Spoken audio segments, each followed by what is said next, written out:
Hello കൂട്ടുകാരെ, happy good morning. ഒരുപാട് നാളുകളായി നമ്മളെല്ലാവരും ഒരു വീഡിയോയിൽ കണ്ടിട്ട്. എല്ലാവർക്കും നമസ്കാരം. ഇന്നിപ്പം ഞാൻ എന്നും സാമ്പാറും അവിയലും പയറുതോരനും വഴുതനങ്ങ തോരനും ചീരത്തോരനും എന്നും വെജിറ്റേറിയൻ എനിക്ക് ക്യാരറ്റ് തോരനും അതെല്ലാം റിപ്പീറ്റ് നമ്മൾ ഇട്ടതാണ്.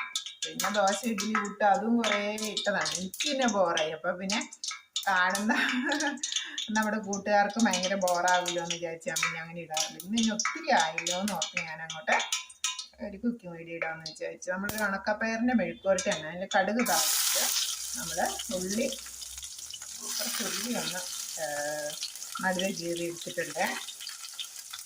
നമ്മൾ ഉണക്കപ്പയർ ചുമന്ന വൻപയറില്ലേ, അത് തലേദിവസം കുതിർത്ത് വെച്ച് രാവിലെ ഒരു 4 വിസിലടുപ്പിച്ച് കുക്കറിൽ കഴുകി ഉപ്പും ചേർത്ത് വേവിച്ചെടുത്തിട്ടുണ്ട്. ഇനി നമുക്ക് ഈ ഉള്ളി ഞാൻ അതിനായിട്ട് ഇടിമുളകാണ് ഉപയോഗിക്കുന്നത്. ഇടിമുളക് ഞാൻ തയ്യാറാക്കിയതല്ല, നമ്മുടെ കടയിൽ നിന്ന് വാങ്ങിയതാണ്.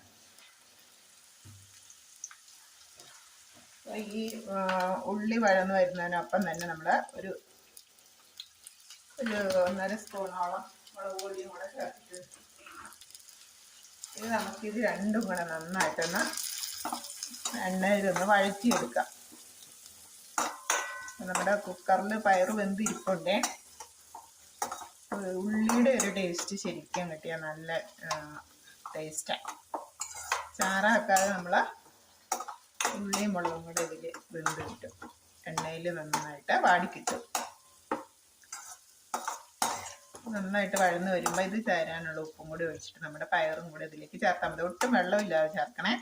തോരനായിട്ടായിരിക്കുന്നത്. നമ്മുടെ ചോറിനും പുട്ടിനും ഒക്കെ നല്ലതാണ്. ചോറിന് സാമ്പാറിൻ്റെ കൂടിയോ മീൻകറിയുടെ കൂടിയൊക്കെ ഒരു സൈഡ് ഡിഷായിട്ട് ഉപയോഗിക്കാം. പിന്നെ കുട്ടികൾക്കൊക്കെ സ്കൂളിൽ കൊടുത്തുവിടാനും വെറുതെ കഴിക്കാനാണെങ്കിലും നല്ലതാണ്. പയറ് കുട്ടികൾക്ക് ഇഷ്ടമാണല്ലോ. അപ്പം ഇതൊന്ന് വാടി വയ്ക്കാം. വെന്ത് വയ്ക്കുന്നതിന് ആക്കിയതെങ്കിൽ ഇതിൻ്റെ ഉള്ളിയും മുളക് നന്നായിട്ട് വഴന്ന് വന്നിട്ടുണ്ടെങ്കിൽ നമുക്ക് വേവിച്ച് വെച്ചിട്ടുള്ള പയറ് ചേർത്ത് കൊടുക്കാം. ഉണ്ടോ, നമ്മൾ പയറ് ഞാൻ നേരത്തെ വേവിച്ച് വെച്ചായിരുന്നേ. ഇനി നമുക്കിത് വെള്ളമില്ലാതെ ഇതിലേക്ക് ഇട്ട് കൊടുക്കാം.